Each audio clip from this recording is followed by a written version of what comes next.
He said the mountains looked eerily pointy and four-sided. And now they had to figure out what kind of food he could eat. And they did. They found FDA-approved nasal spray antidepressant for adults with treatment-resistant depression. Can cause sleep. Welcome back to the channel. Thanks for joining me. Let's get straight into it. eat all our food, but eventually over a period of time, he had food in the craft, which they later recovered for him. And they're pellets, that he would eat these pellets, and they would melt. As soon as they got into his mouth, they would melt. And that's another thing the doctors couldn't understand was, we tried them, they didn't melt in our mouth. Something about the saliva or the enzymes in Eva's mouth that immediately reacted with these food pellets. But he's survived on these food pellets, but eventually they ran out. And now they had to figure out what kind of food he could eat. And they did. They found vegetables, certain types of vegetables. I don't remember the vegetables, but there were certain vegetables and fruit that he could eat and could survive on. And he could survive on our water. But eventually he succumbed to something, and I'm not sure in 1952 when he died, they figured out why. Someone's just had a physical encounter with one of these drones, and they're describing that they've been left feeling with negative physical sensations in their body. This story is crazy, so I've screenshotted the start of it here so you can get an idea of the scene and the setting, but I'll summarize it for you, and then I'll get in and read the whole post out to you. So this person basically decided to go out and have a look for these drones because he saw someone in his area post a photo of it. There was a glowing light sitting above the power lines, and I think this is in New Hampshire. He doesn't say specifically, he just wrote NH, but I'm going to guess it's New Hampshire. So this is what he said. I live in the woods down a dirt road. Once I got out of the woods and onto the paved road, I almost immediately spotted a red shape in the sky. It was one of the drones that people have been seeing. I mean, I've never seen anything like it. It was all red and shaped sort of like a satellite, small in the center with two big squares on the side. So it glowed bright red in the sky and blinked. I didn't see any green color coming from it or white light either. I ditched my initial plan to go to the power lines and start aimlessly following this drone as best as I can down all of these back roads. At some point, I noticed the yard of a farmhouse is all lit up, and after noticing that, I realized that it's being lit up by a disc-shaped thing in the yard. It was white, glowing like a round disc shape, kind of pie shaped, and it was circling around this barn. I slowed down but didn't stop. It moved around from the barn like it was going to go out on the road, and I panicked and sped up out of there. So I'm still driving, amazed at what I just saw but scared, so I call my mum, because I guess I'm a 32-year-old baby. She's basically like, yeah, right. So I'm like, damn, I need to go back for a picture. I felt a little nervous to go back, but I was like, F it, I need the pic. So I started recording as I drove back down. I did not capture anything on this recording, which is why I didn't post it. I have posted it already, but I decided to delete it. I do not want to put the location out there, and I'm just literally driving past street names and family homes. Plus, I dropped the phone once I smelled the smell. When I got to about the point that I saw the disc, I was hit with this insane smell. It was like burning chemical smell, and it felt hot and made me very dizzy. I was so freaked out, but I kept a level head and just kept driving and trying to focus on the road. It was terrifying, and the smell was all-encompassing. I really can't relay to you how strong it was, and I'm really pretty concerned about my health right at this very moment. So I keep driving, absolutely panicked on the inside, and I'm finally turning back onto my road when I see what looks like a haze in the road, and then bam, I'm hit again with the smell, heat, and dizziness. I can't believe how close to home that was, and I'm terrified. I don't know what to think of this. As I said in the beginning, I have seen orange orbs around the lake before, and at one point had gone down a rabbit hole on ball lightning. Recently, I started thinking about that again with all of the UAP stuff because some of the videos and pictures coming out of the drones kind of reminded me of that. I just posted a video about plasma life on High Strangeness, and I really think that's the crux of what this is, based on what I saw and smelled. Plasma creates ozone, and I think that's what I was smelling. At least I really hope so. I don't know what else to say. The last paragraph is just speculation on my part. I'm really disturbed and I never want to smell that smell again. I currently have a headache, a sore throat, and jaw. I'd go to the ER right now, but that would mean driving back out into the woods, and I'm not doing that again. Shit is getting real. So this is a good opportunity to make sure that people understand that I think there is a very important and distinct difference between these orbs, plasma balls of light, and the drones. My take is that the drones, the things that seem like vehicles or objects of some kind, are likely either the American government or a government. But these balls of light, these orbs, these plasmoids, I think these have been here for a very, very long time. I gave examples on how these things have appeared for thousands of years in my latest YouTube video. Make sure you go and check that out because there is evidence that these balls of light have seemingly been guarding or looking over Earth for a long time.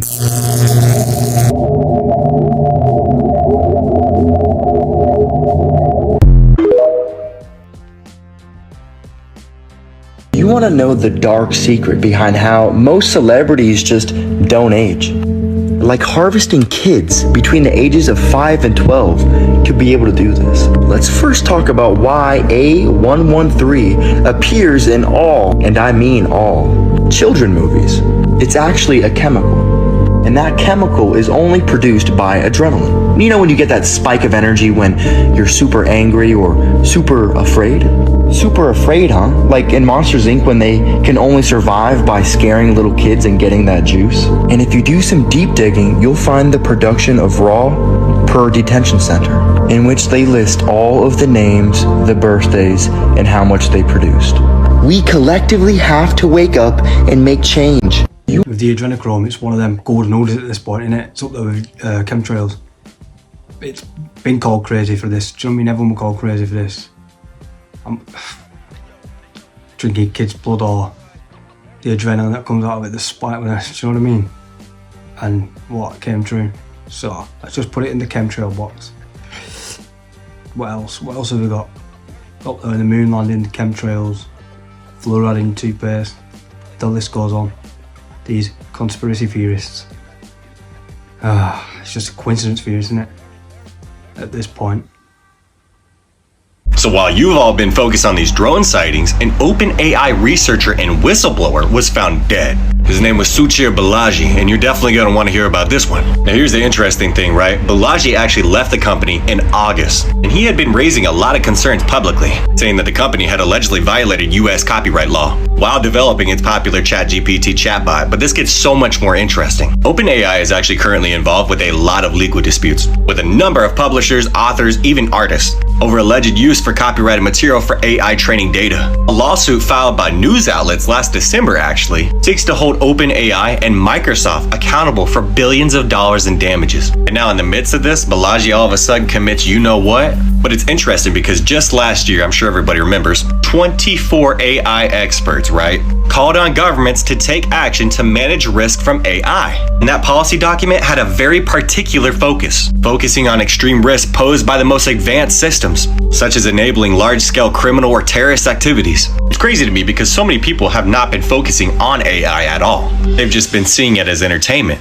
But OpenAI actually has so much controversy that nobody seems to be talking about. For example, 20 artists that had access to the Sora app in November, right, actually opposed the Sora app in an open letter to OpenAI and accused the tech firm of using artists, with them saying a lot of interesting things, including that artists are not your unpaid R&D. But not just that, also saying that we are not your free bug testers, PR puppets, training data, validation tokens. Artists also saying that, in quotations, we are being lured into art washing. To tell the world that Sora is a useful tool for artists. And so many of you don't even know about BlackRock's Aladdin AI, or even the Pegasus spyware. Now that one's really interesting. Something that I don't see myself being able to talk about on an app like TikTok right now. So I might actually do a deeper dive on Pegasus spyware because that one's really interesting. Can you guess who owns that spyware? As if that shouldn't have already been obvious. But the fact that Balaji had a lot to say and then all of a sudden ends up you know what? It just has me thinking, how much do we not know about? The old bait and switch. Do you reckon they're doing something on the sly? Of course, yeah. They're doing something's going on in it. They're not just straight up forward here. They never are. You just know there's always something going on. I just wonder what it is. 2025 is going to be. This is what you're telling you. Can you imagine what they're not telling us? Setting up for a cracker in 2025. The amount of content people are going to get. At what cost? Do you know what I mean? Is it worth it? Would we rather live in peace? I would. Certainly would. See what happens. Oh crap, look at that. Oh my gosh. Isn't this crazy? Look, 3 nests. Oh wow. It doesn't look like anything's changed from last night, so whatever made these didn't come back. Wow. I'm just flummoxed. This is wild. These are absolutely just gigantic. These nests are intertwined together, and they have green, fresh boughs on top of them to make them comfortable like you would sleep at any hotel. I was not expecting this. Where's the third one? Follow this way.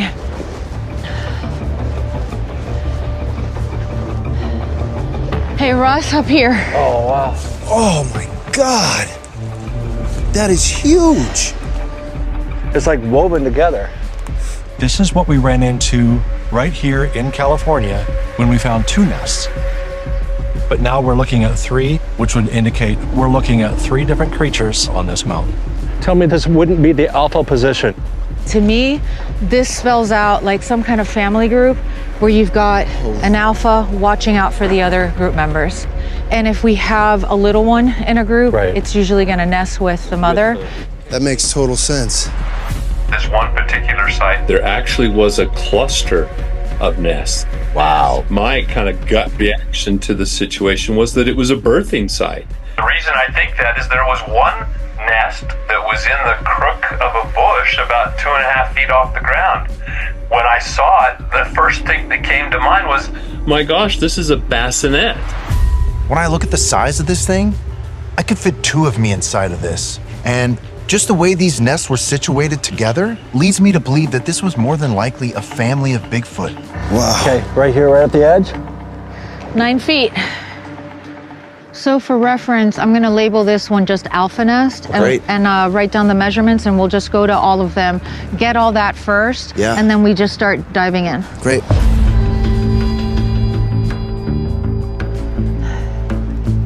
All right, let's measure this one. Yep. We're at 9 feet on this one. Same. Oh, wow. Yeah. Same. Here. Yep, I got it. Right at 8 feet. These other 2 nests are measuring to be about the same size as the first one, which means there are at least 3 creatures here. And if this is a family grouping with the mother sharing the nest, then we could be looking at possibly 4 Bigfoot. 7.5 feet. Yeah. Man, I'm almost seeing like an impression in here too. Are you guys catching that? If you really look at the composition of it, you'd have to imagine that something had to have been inside in order to get this done and mat it down in this way. Yeah, right. Which is great for us because we may be able to find some DNA in there. Yeah, speaking of, what's the best way to pull some of this DNA? Let's split up because there's 3 of them and the weather is really coming in. Yeah, it is. First thing I want to do is use the technology that we have that will help to identify our best chances of getting a DNA signature here. So if you guys want to start working on the outside by looking for any hair, anything that looks unusual that we can collect. Yep. And then we can really dive in. Right. Great. With the next band of the storm expected to hit land in less than an hour, Maria must gather any evidence now before it washes away, using a hyperspectral camera that's equipped with technology that processes data across the entire electromagnetic spectrum, allowing it to detect traces of animal DNA. It's detected something right here, so I'm going to go ahead and set that.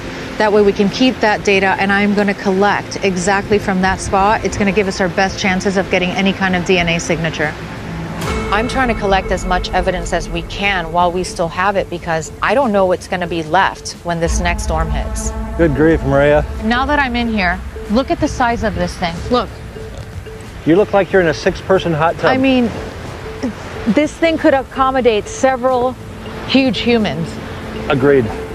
That's a lot of space.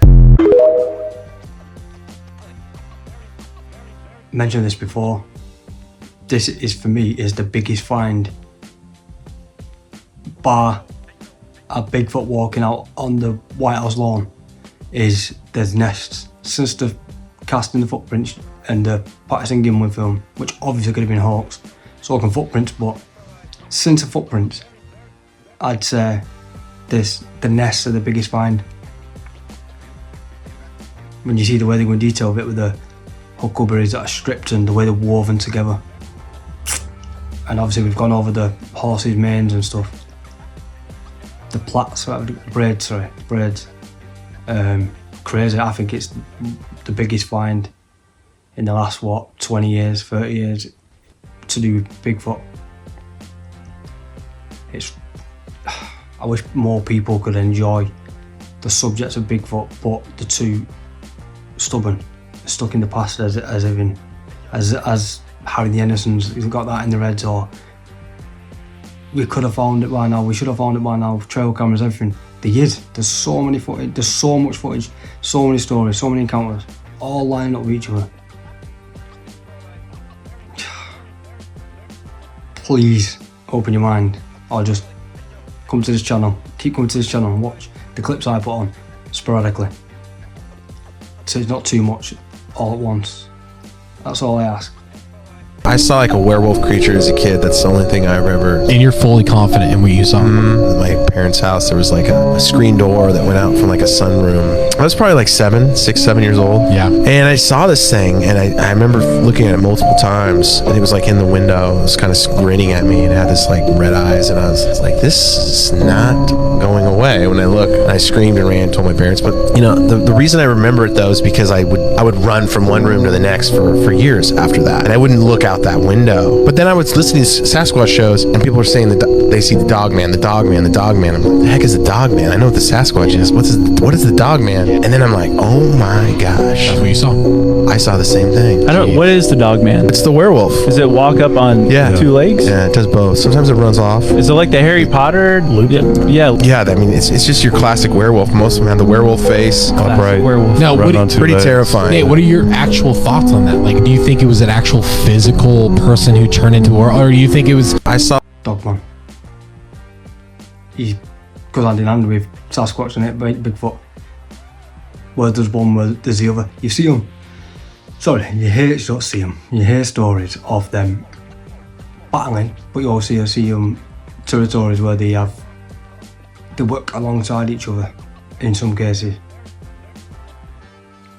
I couldn't even begin to explain what's going on there, but if you're saying you see it as a kid, you know what I mean, describing it, and then years later find out what it was, rather than hearing about a thing and then describing it, what you'd seen on TV or read in a book or something like that. Same with the Bigfoot. You see people who 60s and stuff, before they've seen it on telly, they'll describe what they've seen and stuff before they even seen it on telly or mainstream media or anything. So there has to be truth to some of it, or all of it. Again, my opinion. Have a look into it, then make an opinion, form an opinion after actually having a look, and with an open mind though. Whether you do or you don't, it's, believe it or not, it's interesting. It's a good watch. It actually is. Do you know what I mean? We watch garbage on telly. Star Wars. Yeah, sure. Well, saying that, it's going on right now, isn't it? But, you know what I'm saying. The first FDA-approved nasal spray antidepressant for adults with treatment-resistant depression. It can cause sleepiness, feeling disconnected from yourself, your thoughts, space and time, dizziness, fainting, spinning sensation, anxiety, and breathing problems. It's taken under the supervision of a healthcare provider who will monitor you for at least 2 hours after taking. Don't drive, operate machinery, or perform activities that require full alertness until the next day after a restful sleep. Spravato doesn't prevent suicide, reduce suicidal thoughts or actions, or replace hospitalization if needed. Call your doctor right away about unusual changes in behavior, worsening depression, or thoughts of suicide. Antidepressants may increase suicidal thoughts and actions in people 24 and younger. Spravato is not for use in children. There's a risk for abuse and misuse. Don't take if you have a blood vessel disease, an abnormal connection between your veins and arteries, a history of bleeding in the brain, are pregnant or may become pregnant. Spravato is not for use as a medicine to prevent or relieve pain. It may cause serious side effects such as increased blood pressure, problems thinking clearly, or bladder problems. With fewer depression symptoms, you may begin to feel like yourself again.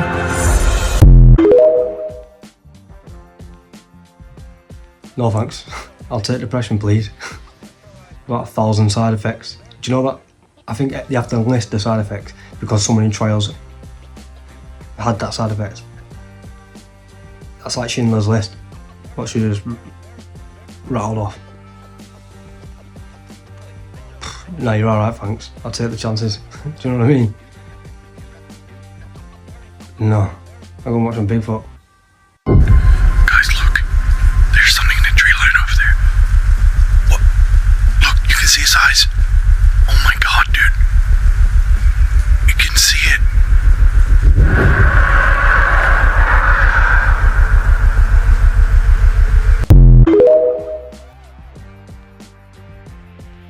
classic case of shaky hand. You would, don't you? Imagine being outside in the cold and the freezing and the night time with something that big. That's about 15 foot. Imagine that looking at you. It's half of a pine tree, whatever it is. Imagine that staring at you. Big ass eyeballs looking at you. Spaced apart, middle of nowhere, night time, pitch black. People are like, why don't you stand still? Hang on, you let me mount my camera. Shut up. But I get on the other hand where they're coming from. I get it. It always seems to be shaky, but you would be shaking. Whether it's true or not, it's like an insight to, say this was AI or whatever. This is an insight into what people actually see. That big, that tall, that you can imagine how scary that would be. Do you know what I mean? It's easier to say something's not scary when you're in the daytime, when you're sat in your home. Put yourself in that situation, then TV be shaking, or it's hard to keep camera still anyway, freehand, about leaning or something. I don't know why people find it so hard to believe that. Like you just can stand perfectly still, the camera and go up, man. There's some serious whistleblowers coming forward right now. One of them is Colonel Carl Nell. This guy is not making it any secret that he is exposing everything he knows.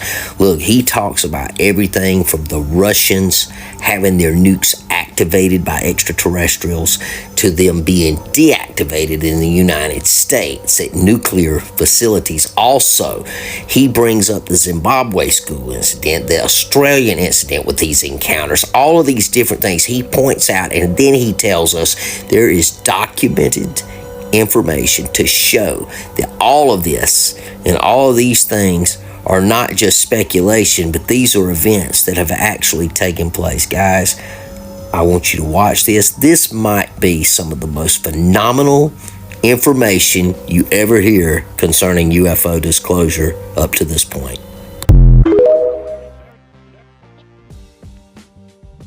The reason I put this Carl Neil, as he called, did this whistleblower in because, well, it's interesting anyway, but when he mentioned the schools of the South African kids and the Australian kids, you used to see a lot about it.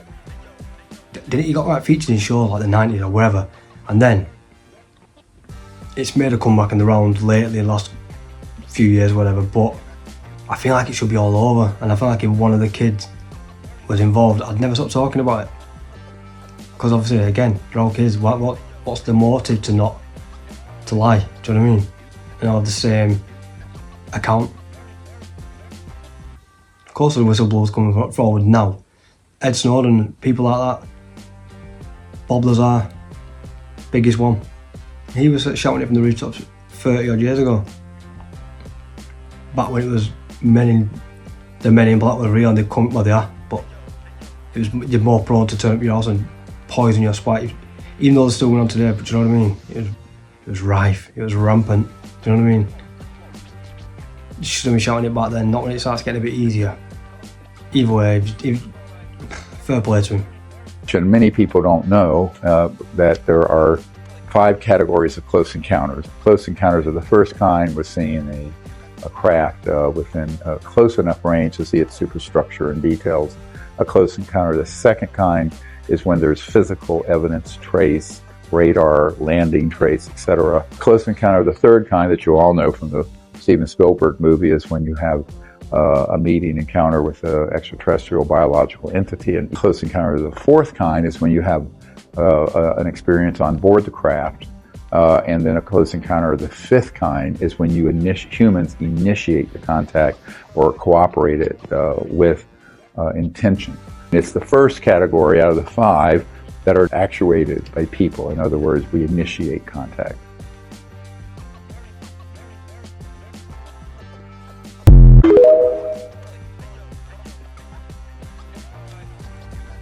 Chuck this in because I always mention it, the CE5 and the Close Encounters of the Fifth Kind. If you haven't seen it, go and watch it. Stephen Greer, Dr. Stephen Greer, I say it every time, Dr. Stephen Greer.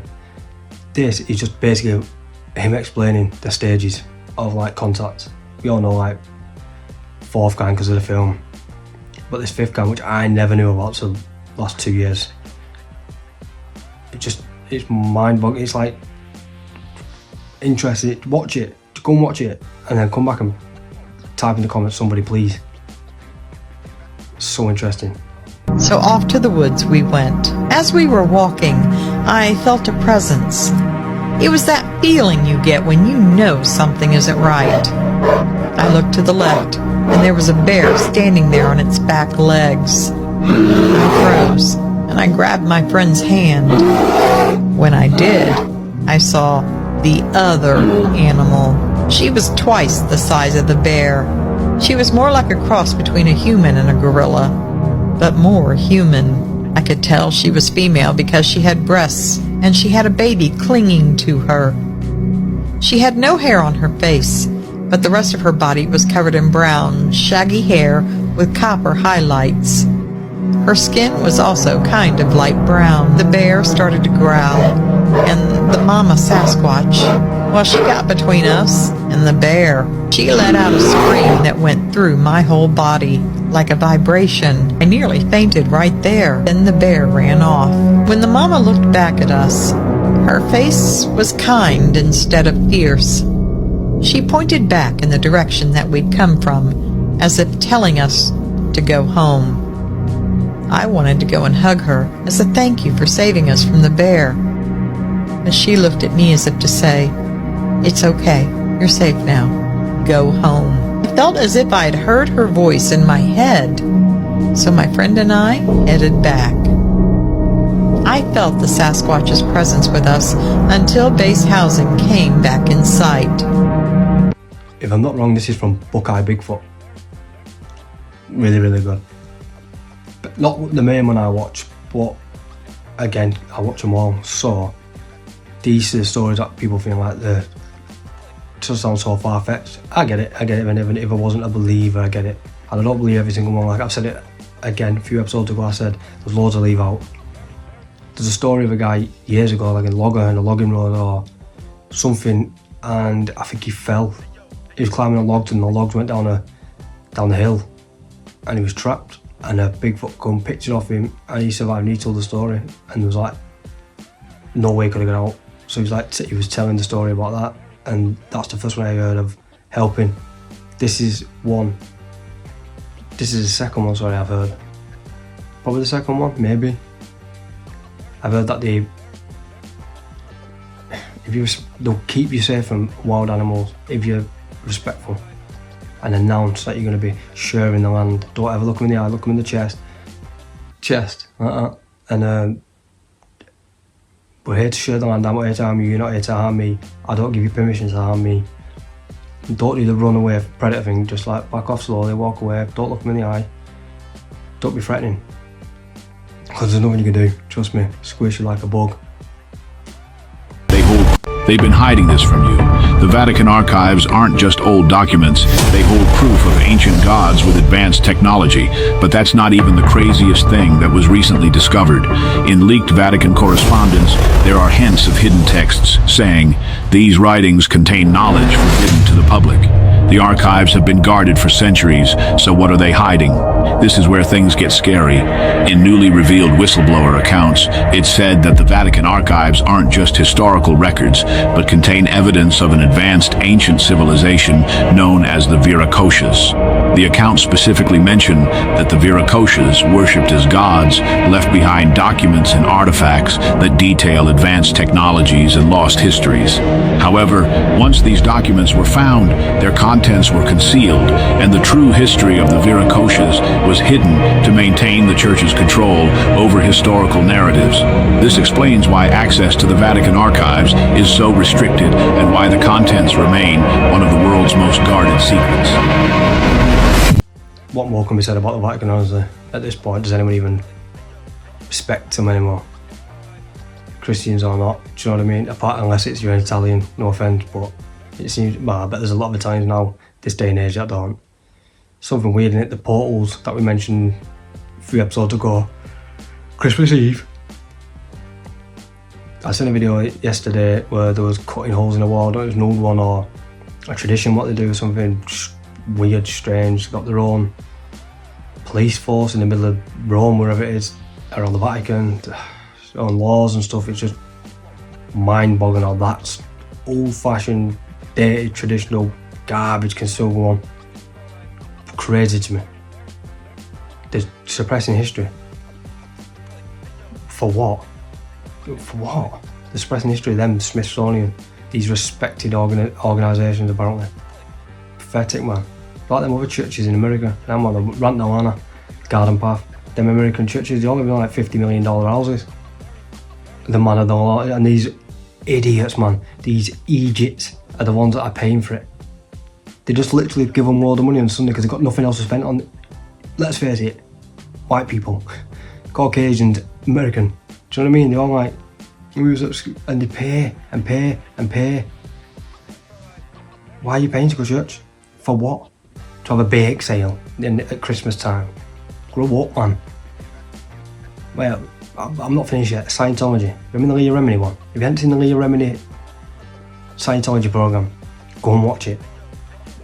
Please watch that. That is incredible. Which used to be Scientology. I've gone way off the path here, but I need to talk about it. The Scientology. I thought the Vatican were bad. Wow.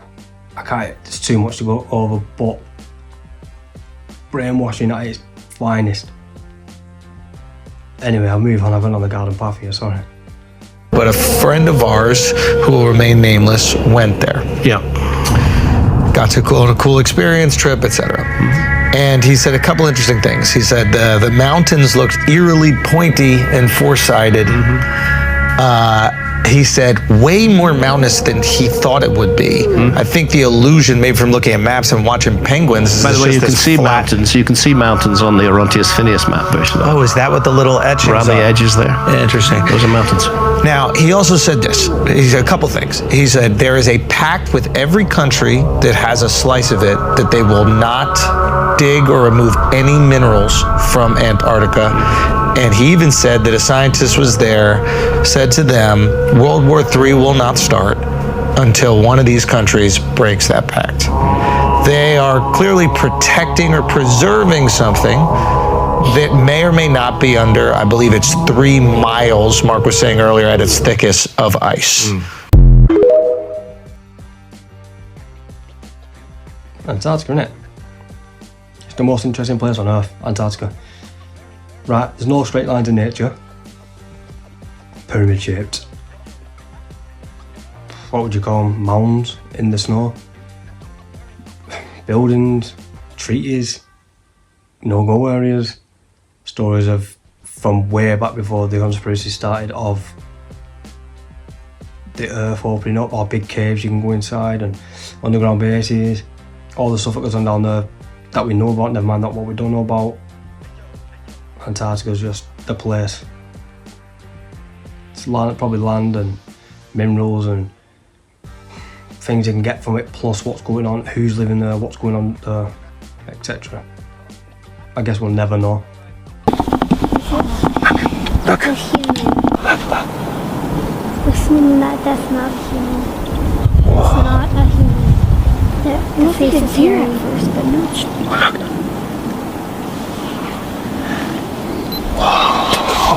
That is not a human. Oh my god. And it was a little cheeky Bigfoot clip, not a big one. But, oh shit, I've been made. So he's liking it. Oh shit, I've been made here, let's scoot off. I'm 4 foot wide back, they might not see me. They disappear fast though, don't they? Little scary off it legs. Honestly, thank you. I've got a sore throat, man. I might not even do a video tomorrow. I've got to say thank you for being, if you're here at this point in the thing. That was the last clip, obviously. I'm gonna say thank you again. Hit the notification bell for when I go, for when I post. Thank you. Like, subscribe, tell a friend, tell somebody. Trying to grow his channel, man. I really want it to work. I enjoy this so much. But I also have got another channel called Yuppies and Boons, YUPPIES, and Boons, BOONES, all one word. Sorry, I talked a bit fast, I need to slow it down, pause it if you need to. Check us out. Hiking, camping, ghost hunting, etc. Me and my mate. Thank you. See you in the next one. Ciao, ciao.